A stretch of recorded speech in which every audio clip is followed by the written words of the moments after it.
Hello বন্ধুরা, আশা করি তোমরা সবাই অনেক ভালো আছো। আর আমরা কিন্তু ছুটি পেয়ে চলে এসেছি আমার শ্বশুরবাড়িতে। আর শ্বশুরবাড়িতে এসেছি মানে একটুও সময় না নষ্ট করে অনেক ঘুরে নিতে হবে, কারণ এই দৃশ্যগুলো শহরে গেলে আর ফেরত পাওয়া যাবে না। আমার আবার অনেক দিন ধরে নদী দেখতে ইচ্ছা হচ্ছিল, একটু নদীর পাড়ে বসতে ইচ্ছা হচ্ছিল। তো সেই মতো আমি আমার হাজব্যান্ডকে বলেছিলাম, আর ও বলল এই ব্যাপার, চলো তাহলে তোমাকে একটা সুন্দর জায়গা থেকে ঘুরে নিয়ে আসি।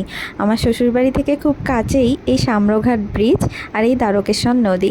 তো সেই মতোই আমরা দুজনে বেরিয়ে পড়েছিলাম এই ব্রিজের উপরে একটু বসার জন্য আর নদীর পাড়টা ভালোভাবে এক্সপ্লোর করার জন্য। এর সামনে এই শান্ত নদী আর এত সুন্দর বালির চর দেখে আমার তো মনটা বিশাল খুশি হয়ে গেছিলো। আমি তো জানতামই না যে আমাদের বাড়ির এতটা সামনে এত সুন্দর একটা জায়গা আছে।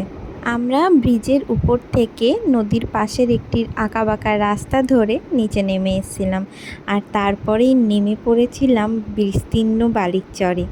জায়গাটির অপরূপ সৌন্দর্য ভাষায় বর্ণনা করা সম্ভব না। আর চোখের সামনে এমন সুন্দর প্রাকৃতিক দৃশ্য দেখে যে কোনো ভ্রমণ পিপাসু মানুষের মন ভালো হতে বাধ্য। আমরা কিন্তু এরকম একটা পরিবেশে গিয়ে বাস্তবের দুনিয়ার যত রকম চিন্তা আছে সেসব থেকে অনেকটা মুক্তি পেয়েছিলাম। আর নদীর ধারের বালির চরে অনেক আনন্দ করেছি আমরা। এখানের মূল আকর্ষণ এটাই ছিল যে জায়গাটি বেশি মানুষের কাছে পরিচিত নয়, তাই জায়গাটির একটি আলাদাই মনোরম আর নিরিবিলি পরিবেশ আছে।